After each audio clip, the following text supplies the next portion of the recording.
Uncle Joe's smoky disaster. So, last weekend was our annual family picnic, which is basically an excuse for everyone to bring potato salad, argue about the rules of cornhole, and watch Uncle Joe attempt to grill burgers while wearing his signature Kiss the Cook apron, that none of us have ever kissed, for the record.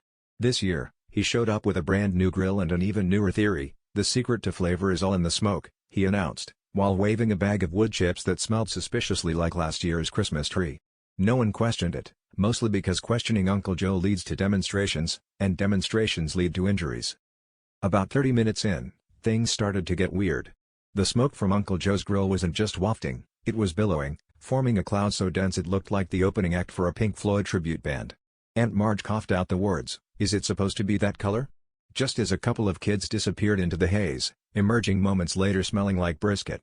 Uncle Joe, undeterred, declared, "That's how you know it's working," and tossed on another handful of those suspicious wood chips, which I'm pretty sure were just mulch from the playground.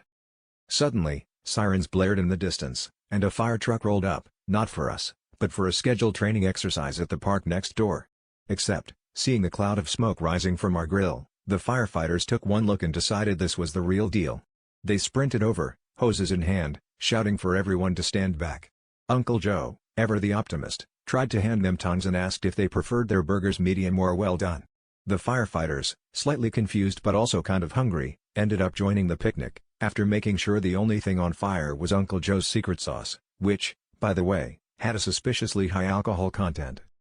As we all sat down to eat, breathing easy now that the smoke had cleared and the firemen had helped themselves to seconds, Uncle Joe proudly raised his burger and said, "Well, at least now we know my grilling brings families, and fire departments, together. Guess I really am a smoke signal caller."